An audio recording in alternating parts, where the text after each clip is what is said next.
The story you are about to hear represents a missing piece in the puzzle of modern history.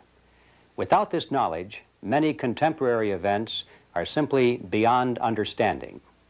You are about to hear a man tell you that the major tax-exempt foundations of this land, since at least 1945, have been operating to promote a hidden agenda. And that agenda has nothing to do with the surface appearance of charity, good works, or philanthropy.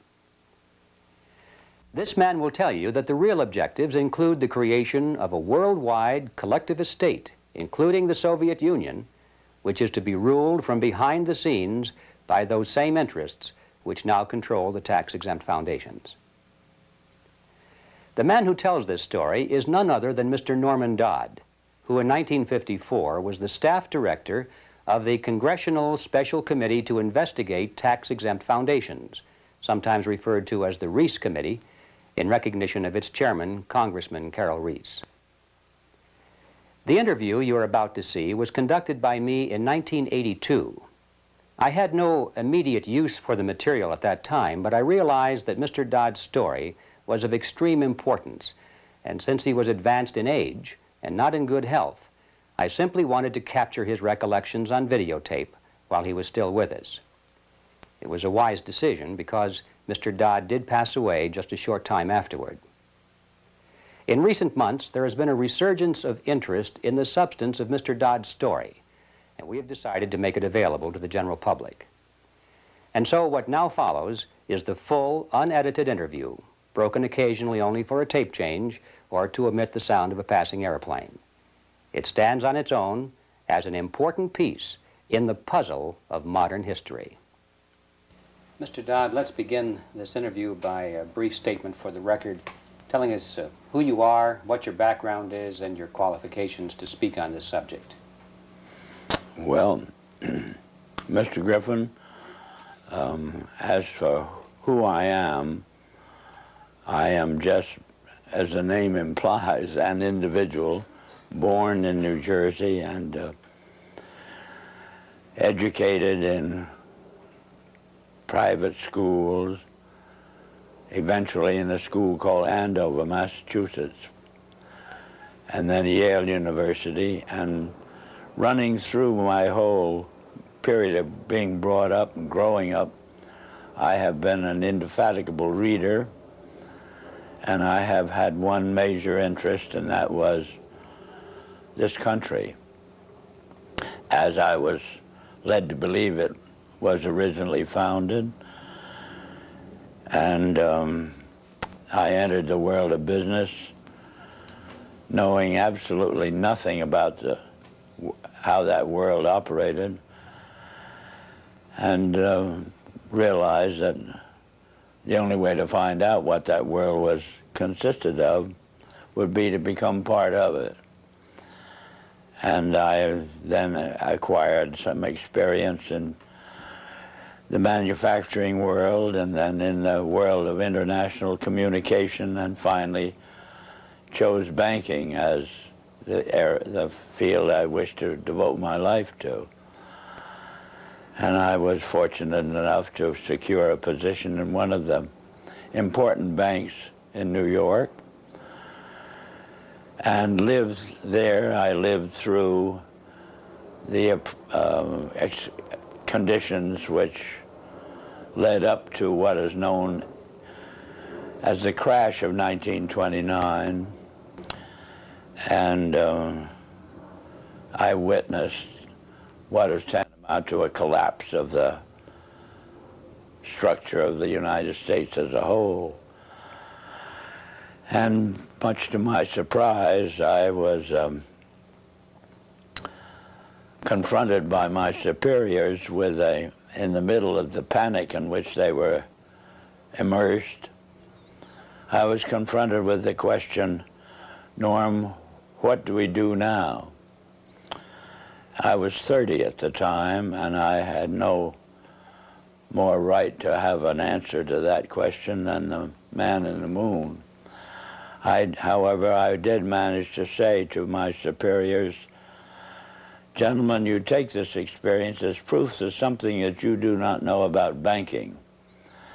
And you better go find out what that something is and act accordingly. 4 days later, I was confronted by the same superiors with a statement to the effect that, Norm, you go find out. And I really was fool enough to accept that assignment, because it meant that you were going out to search for something and nobody could tell you what you were looking for. But I felt so strongly on the subject that I consented to. I was relieved of all normal duties inside the bank. And 2.5 years later, I felt that it was possible to report back to those who had given me this assignment. And so I rendered such a report. And as a result of the report I rendered, I was told the following: Norm, what you're saying is we should return to sound banking. And I said, yes, in essence, that's exactly what I'm saying. Whereupon I got my first shock, which was a statement from them to this effect: we will never see sound banking in the United States again. And they cited chapter and verse to support that statement. And what they cited was as follows: since the end of World War I, we have been responsible for what they call the institutionalizing of conflicting interests. And they are so prevalent inside this country that they can never be resolved. This came to me as an extraordinary shock, because the men who made the statement were men who were deemed as the most prominent bankers in the country. The bank of which I was a part was spoken of as a Morgan bank. And coming from men of that caliber, a statement of that kind made a tremendous impression on me. And the type of impression that it made on me was, I wondered if I, as an individual and it's what they call a junior officer of the bank, could, with the same enthusiasm, foster the progress and the policies of the bank. I spent about a year trying to think this out and came to the conclusion that I would have to resign. I did resign, and as a consequence of that, had this experience. When my letter of resignation reached the desk of the president of the bank, he sent for me. And then I came to visit with him, and he stated to me, Norm, I have your letter, but I don't believe you understand what's happened in the last 10 days. And I said, no, Mr. Cochran, I have no idea what's happened. Well, he said, the directors have never been able to get your report to them out of their mind. And as a result, they have decided that you, as an individual, must begin at once, and you must reorganize this bank in keeping with your own ideas. And he then said, now, can I tear up your letter? And inasmuch as what had been said to me was offering me, at the age of, by then, 33, about as fine an opportunity for service to the country as I could imagine, I said yes. And they said they wished me to begin at once. And I did, and suddenly, in the span of about 6 weeks, I was not permitted to do another piece of work. And every time I brought the subject up, I was kind of patted on the back and said, and told,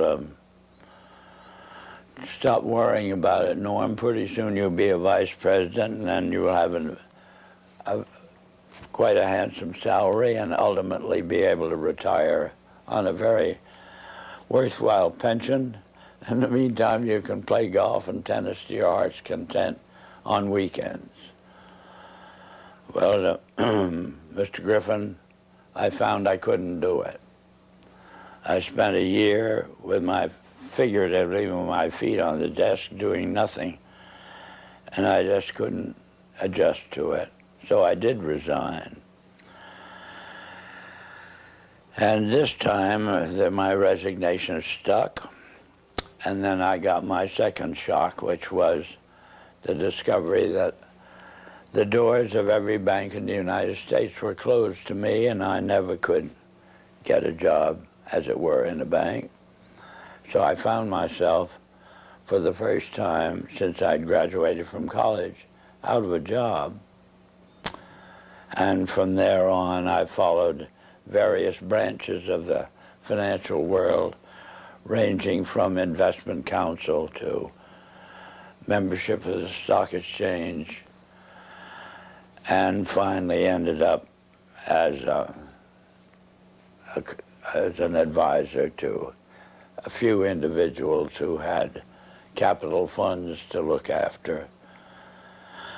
In the meantime, my major interest became very specific, which was to endeavor, by some means, of getting the educational world to actually, you might say, teach the subject of economics realistically and move it away from the support of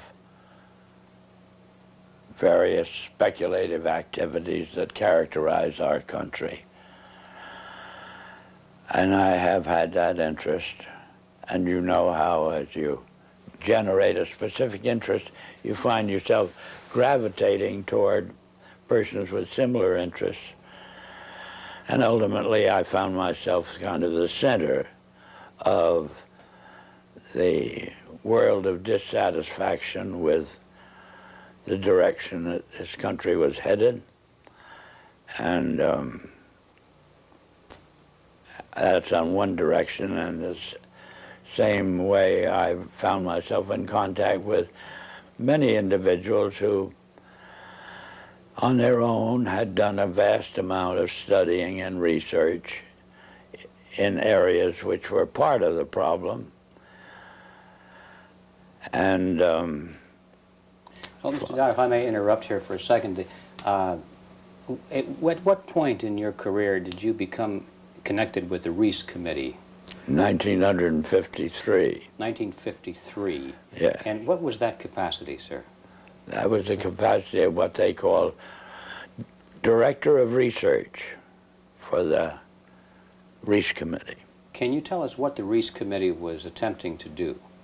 Yes, I can tell you. It was operating and carrying out instructions embodied in a resolution passed by the House of Representatives, which was to investigate the activities of foundations as to whether or not these activities could justifiably be labeled un-American without, I might say, defining what they meant by un-American. But that was the resolution, and the committee had then the task of selecting a council, and the council in turn had the task of selecting a staff, and he had to have somebody who would direct the work of that staff. And that was what they meant by the Director of Research. What were some of the details, the specifics that you told the committee at that time? Well, Mr. Griffin, in that report, I specifically, number one, defined what was, to us, what was meant by the phrase un-American. And we defined that in our way as being a determination to effect changes in the country by unconstitutional means. We have plenty of constitutional procedures, assuming that we wish to effect a change in the form of government or that sort of thing. And therefore, any effort in that direction which did not avail itself of the procedures which were authorized by the Constitution could be justifiably called un-American. That was the start of educating them up to that particular point. The next thing was to educate them as to the effect on the country as a whole of the activities of large endowed foundations over the then past 40 years. What was that effect, sir? That effect was to orient our educational system away from support of the principles embodied in the Declaration of Independence and implemented in the Constitution, and educated them over to the idea that the task now was, as a result of the orientation of education, to away from these briefly stated principles and self-evident truths. And that's what had been the effect of the wealth which constituted the endowments of those foundations that had been in existence over the largest portion of the span of 50 years,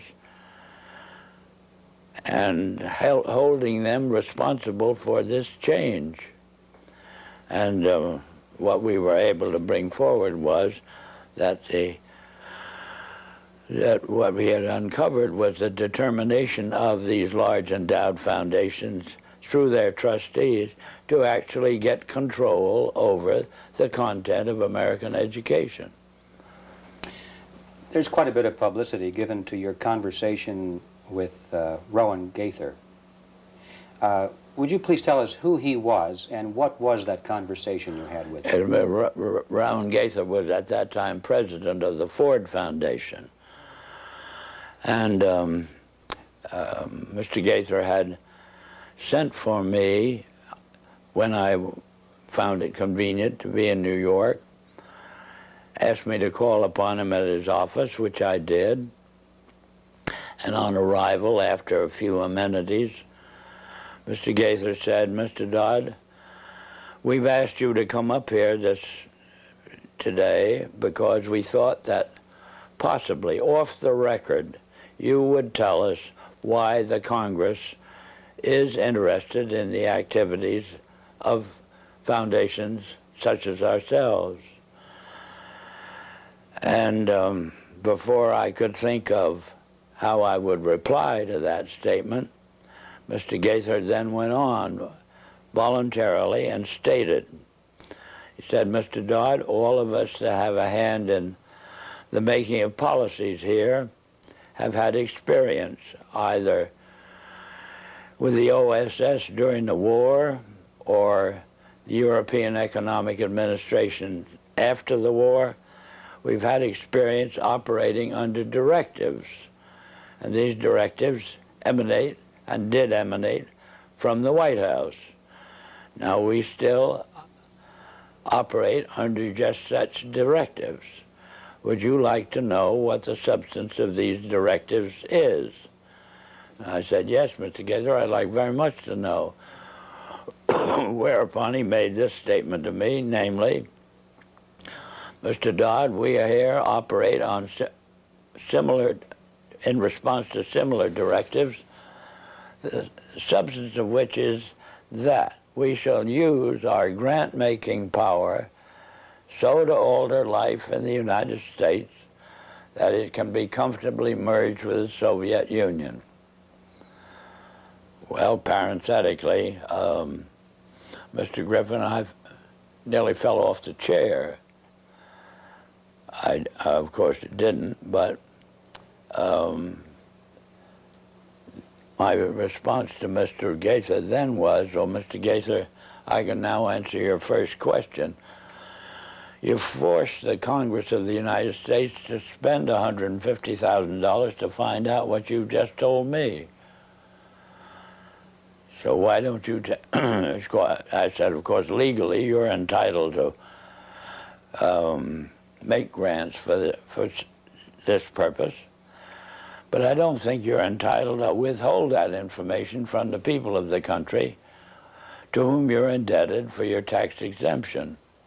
So why don't you tell the people of the country that's what you've told me?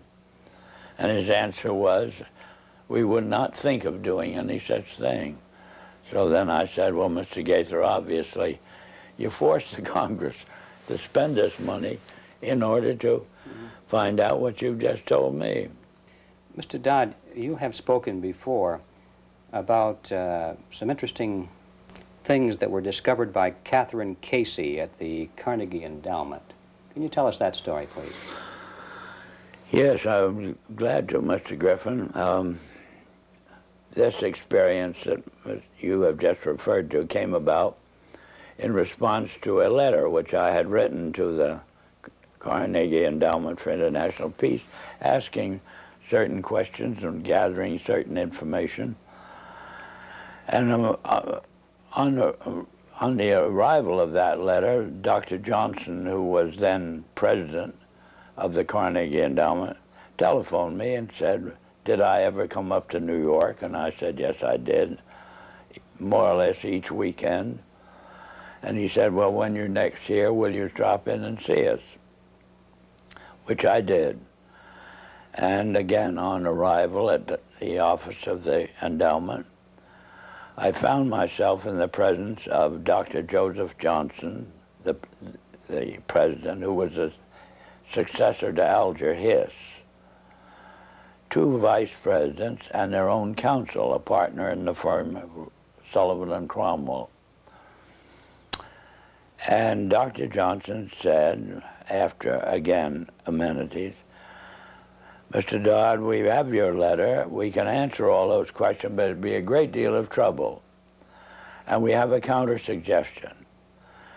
And our counter-suggestion is that if you can spare a member of your staff for 2 weeks and send that member up to New York, we will give to that member a room in the library and the minute books of this foundation since its inception.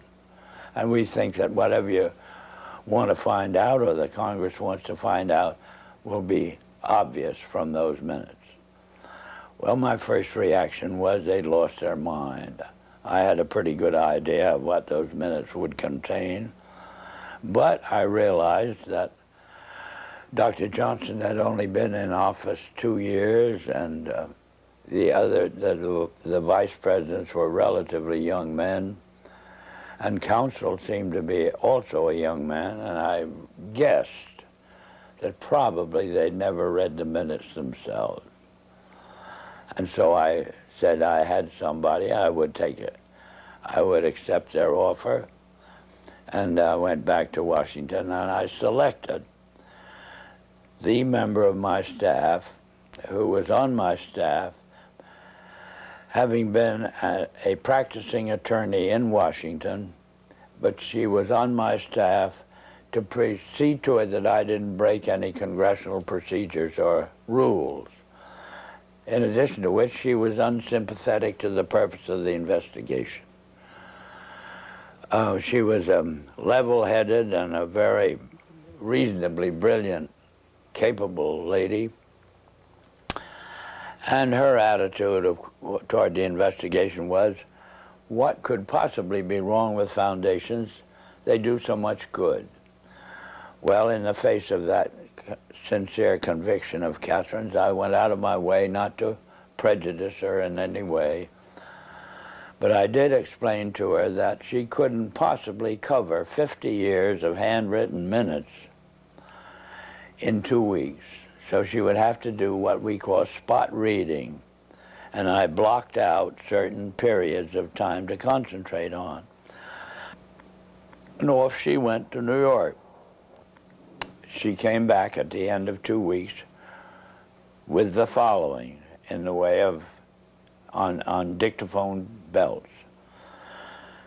We are now at the year 1908, which was the year that the Carnegie began operations. And in that year, the trustees, meeting for the first time, raised a specific question, which they discussed throughout the balance of the year in a very learned fashion. And the question is there any means known more effective than war, assuming you wish to alter the life of an entire people? And they conclude that no more effective means than war to that end is known to humanity. So then in 1909 they raised the second question and discussed it, namely, how do we involve the United States in a war? Well, I doubt at that time if there was any subject more removed from the thinking of most of the people of this country than its involvement in a war. There were intermittent shows in the Balkans, but I doubt very much if many people even knew where the Balkans was. Then finally, they answer that question as follows. We must control the State Department. And then that very naturally raises the question of how do we do that? And they answer it by saying we must take over it and control the diplomatic machinery of this country. And finally they resolve to aim at that as an objective. Then time passes, and we are eventually in a war, which would have been World War I. And at that time, they record on their minutes a shocking report in which they dispatched to President Wilson a telegram cautioning him to see that the war does not end too quickly. And finally, of course, we are, the war is over. At that time, their interest shifts over to preventing what they call a reversion of life in the United States to what it was prior to 1914, when World War I broke out. And they arrive at that point, they come to the conclusion that to prevent a reversion, we must control education in the United States. And they realize that that's a pretty big task. So it's, to them, it is too big for them alone, so they approach the Rockefeller Foundation with the suggestion that that portion of education which could be considered domestic be handled by the Rockefeller Foundation, and that portion which is international should be handled by the endowment. And they then decide that the key to the success of these two operations lay in an alteration in the teaching of American history. So they approach 4 of the then most prominent teachers of American history in the country, people like Charles and Mary Bird, and their suggestion to them is, will they alter the manner in which they present this subject, and they get turned down flat. So they then decide that it is necessary for them to do, as they say, build our own stable of historians. And then they approach the Guggenheim Foundation, which specializes in fellowships, and say, when we find young men in the process of studying for doctorates in the field of American history, and we feel that they are the right caliber. Will you grant them fellowships on our say-so? And the answer is yes. So under that condition, eventually they assembled 20. And they take this 20 potential teachers of American history to London, and there they're briefed into what is expected of them when, as and if they secure appointments in keeping with the doctorates they will have earned. And that group of 20 historians ultimately becomes the nucleus of the American Historical Association. And then toward the end of the 1920s, the endowment grants to the American Historical Association $400,000 for a study of our history in a manner which points to what can this country can it look forward to in the future. And that culminates in a 7-volume study, the last volume of which is, of course, in essence, a summary of the contents of the other 6. And the essence of the last volume is the future of this country belongs to collectivism administered with characteristic American efficiency. That's the story that ultimately grew out of, and of course was what could have been presented by the members of this congressional committee to the Congress as a whole for just exactly what it said. But they never got to that point. This is the story that emerged from the minutes of the Carnegie Fund. That's right. The Carnegie Endowment That's Fund. right. And so... It was official to that extent. I see. And Catherine Casey brought all of these back in the form of dictated notes or verbatim readings of the minutes. On dictaphone belts. Are those in existence today? I don't know. But if they are, they're somewhere in the archives under the control of the Congress, House of Representatives. How many people actually heard those, or were they typed up transcripts made of them? How many people actually heard those recordings? Oh, 3 maybe. Myself, my top assistants, and Catherine.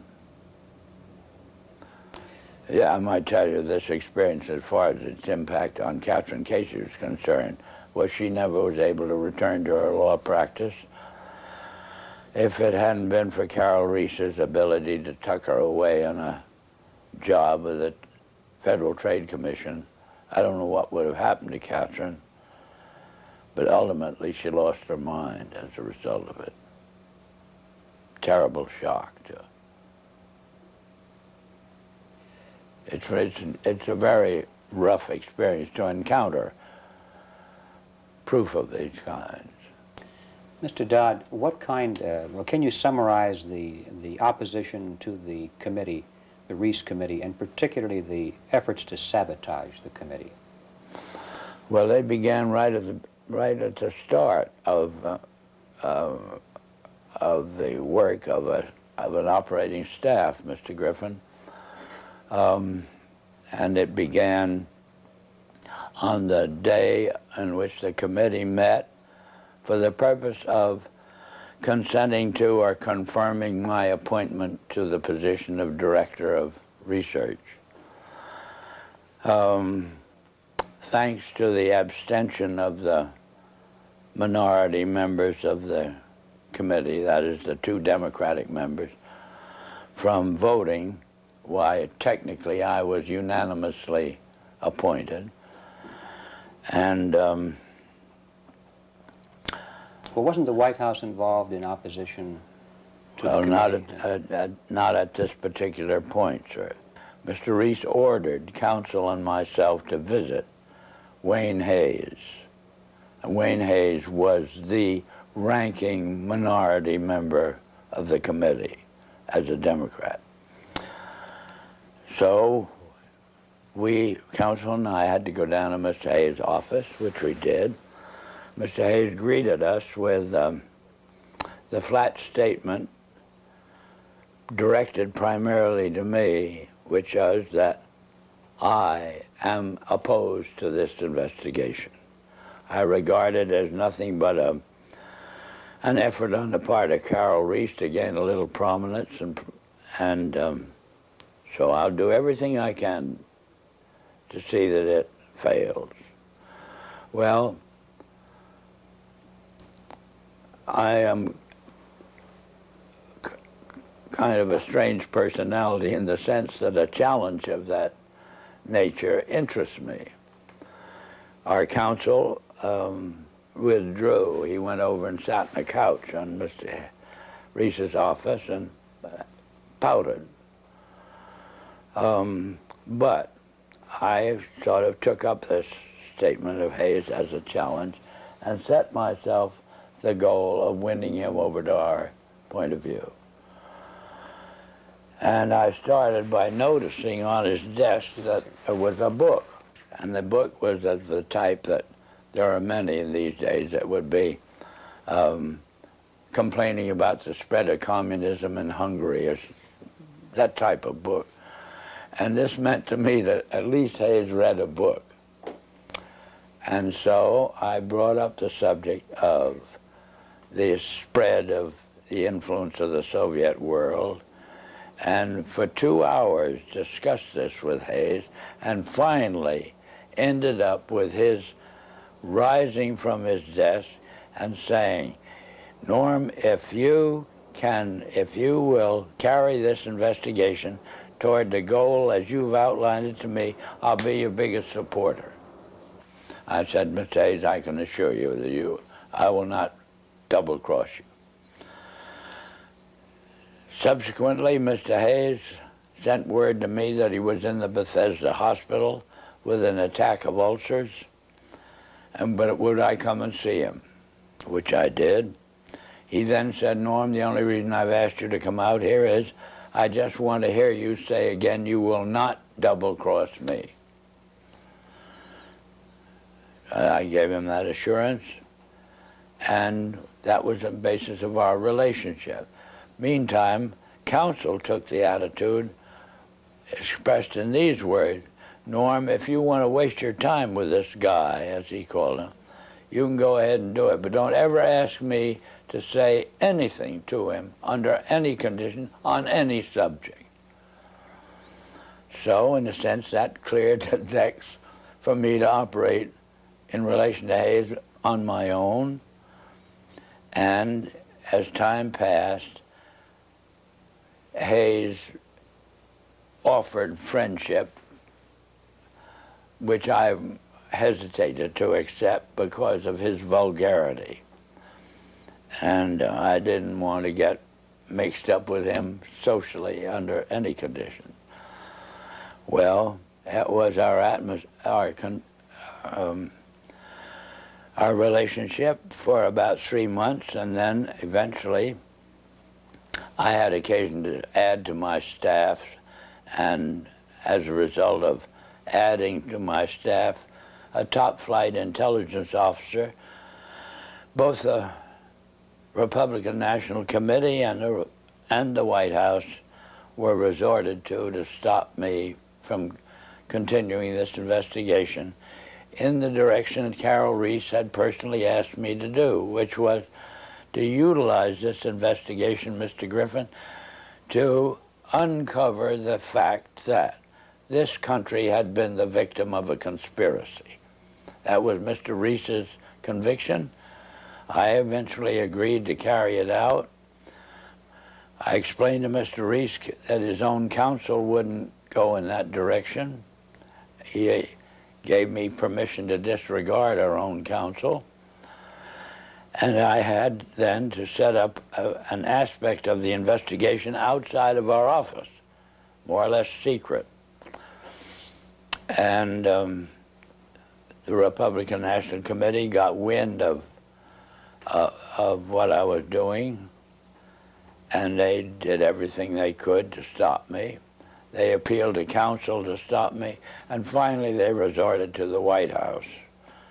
Was their objection because of what you were doing, or because of the fact that you were doing it outside of the official auspices of the committee? No, their objection was, as they put it, my devotion to what they call anti-Semitism. That was a cooked-up idea, but in other words, it wasn't true at all. But anyway, that's the way I expressed it. And excuse me, why? And they made it stick. Why did they do that? How could they say that?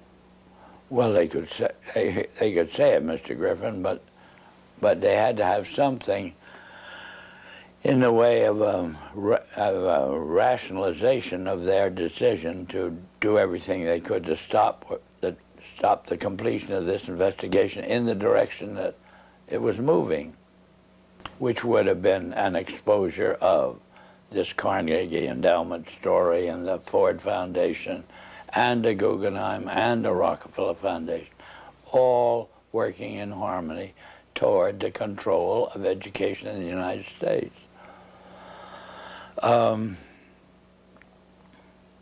Well, in any event, to secure the help of the White House in the picture, they assigned, they got the White House to cause the liaison personality between the White House and the Hill, a major person, to go up to Hayes and try to get him to, as it were, actively oppose what the investigation was engaged in.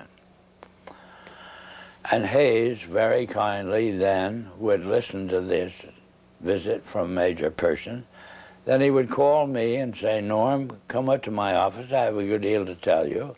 I would go up. He'd tell me, "I've just had a visit from Major Person, and he wants me to break up this investigation."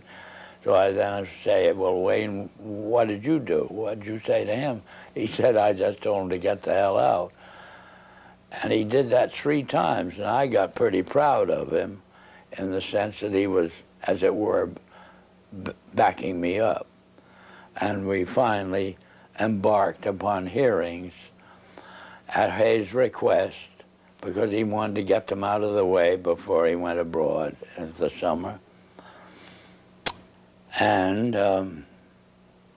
but why were the hearings finally terminated? What happened to the committee? What happened to the committee or the hearing? Or the hearings. The hearings. Oh, the hearings were terminated. Caroll Reece was up against such a furor as Hayes, through the activity of our own counsel. Hayes became convinced that he was being double-crossed, and he put on a show in a public hearing room, Mr. Griffin, that was an absolute disgrace. And he called Caroll Reece publicly every name in the book, and Mr. Reece took this as proof that he couldn't continue the hearings.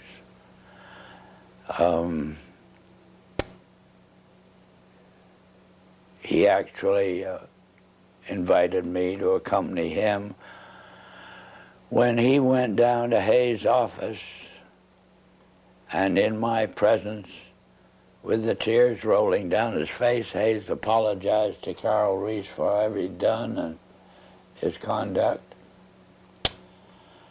and apologized to me. And I thought that would be enough and Caroll would resume. But he never did. The charge of anti-Semitism is kind of intriguing to me. What was the basis of that charge?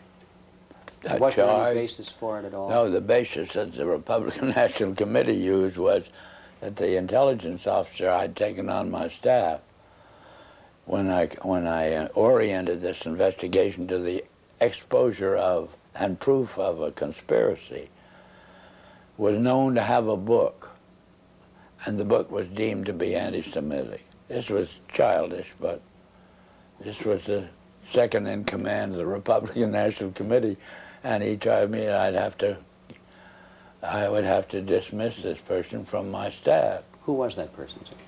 Who was that person? The person? Yes. A Colonel Lee Lorraine. Lee Lorraine. Yeah. And what was his book, do you recall? The title of his book? The book they referred to was called Waters Flowing Eastward, which was a very castigation of the Jewish influence in the world. What were some of the other charges made by Mr. Hayes against Mr. Reece? Oh, just that Mr. Reece was utilizing this investigation for his own prominence inside the House of Representatives. That was the only charge Hayes could think of. How would you describe the motivation of the people who created the foundations, the big foundations in the very beginning? What is, or what was their motivation? Their motivation, well, let's take Mr. Carnegie as an example. His publicly declared and steadfast interest was to counteract the departure of the colonies from Great Britain. He was devoted to just putting the pieces back together again. Would that have required the collectivism that they were dedicated to? No. These policies or the foundation's allegiance to these un-American concepts are all traceable to the transfer of the funds over into the hands of trustees, Mr. Griffin. Not to men who had a hand in the creation of the wealth that led to the endowment of, or as a use of that wealth for what we would call public purposes. It was a subversion of the original intent then. Oh, yeah, completely so. And that we got into the world traditionally of bankers and lawyers. How do you see that the purpose and direction of the major foundations has changed over the years to the present? What is it today?